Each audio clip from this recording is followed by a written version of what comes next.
Водата е вистинско богатство, а тоа најдобро го почувствувал на сметката скопјанецот Халил Мурат Башик. Во 92-та година му бил одземен стариот водомер.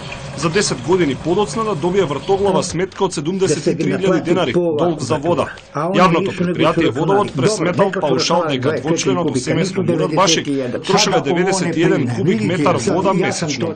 Јас то не примив да плаќам, него сум терao то и преко суд, и преко комисија за криминал, и преко народен правобранител и оно све смо на 24 кубика воде. Наплатени се мене 43.160 динара. Преплатио сам воду sa 33.000 dinara на 24 кубика, колко ще се рачунали с дозволом народnog правобранителя.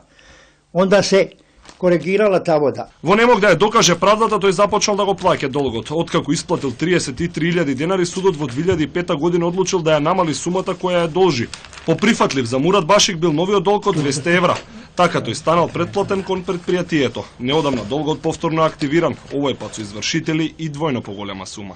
Извршителите од сега наплатува, што поделили они сада тија 50.000 што се ме задужили воде, по 3.500 на 10-15 извршителја. На сваке 3.500 динара што треба да платим воду, доđe по 10-11.000. Значи, излази мене око 150.000 динара, што мене задужува водовод и канализација. За кубици вода кои не сте? За кубике воде кои не сам уопште потрошил. Мурат Башик редовно се плаќа сметката за вода која никош не изнесувала повеќе од 288 денари. Очекува дека јавното предпријатие Водовод ќе свати дека направиле грешки и ќе го ослободат од нереалниот долг. Од водоводното предпријатие уверува дека тој долг е со камата за нередовно евидентирање, но не објаснуваат зошто навремено не бил евидентиран. Овој пример е еден од многуте кои ги разневи граѓаните, кои после 10 години добија енормно високи сметки за вода. Олеснувањата на Водовод се плаќањето на рати и замената на неисправните водомери.